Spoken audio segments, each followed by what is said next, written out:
Fala aí, gigante! Tudo bem com você? Professor William Notário, passando por aqui para corrigir mais uma questão postada. E essa aqui, mesmo que você não soubesse nada do assunto, nunca viu contabilidade, caiu de gaiato aqui hoje, tava dando uma olhadinha nas redes sociais ali, fuçando, falando mal da vida dos outros, de repente caiu aqui. Aí você fala, vou dar uma respondida nessa questão aí. Olha o que a questão diz, ó. Uma entidade cujas atividades sejam exercidas em 2 ou mais turnos.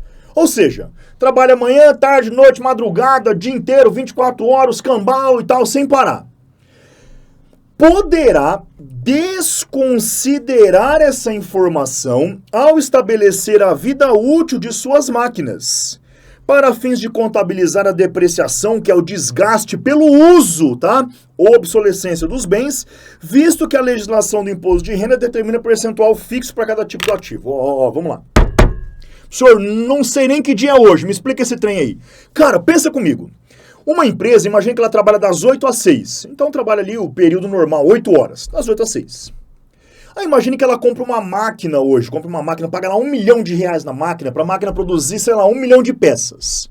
Pensa comigo, trabalhando das 8 às 6, das 8 às 6, das 8 às 6, que é um turno, por exemplo, ela vai determinar X período de tempo. Ela vai demorar, aliás, um período de tempo para consumir ou para produzir 1 milhão de peças, beleza?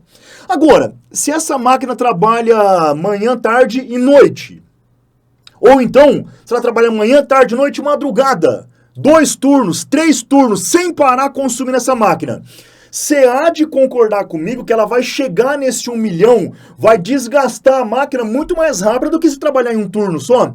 Então, como que a administração pode desconsiderar isso para depreciar a máquina? Claro que não. Ela deve considerar isso no cálculo de depreciação. Então, marca, é a questão mais errada que você vai ver nos dias de hoje aqui, beleza? Então, não, ela vai considerar sim, mesmo que o regulamento, cá entre nós.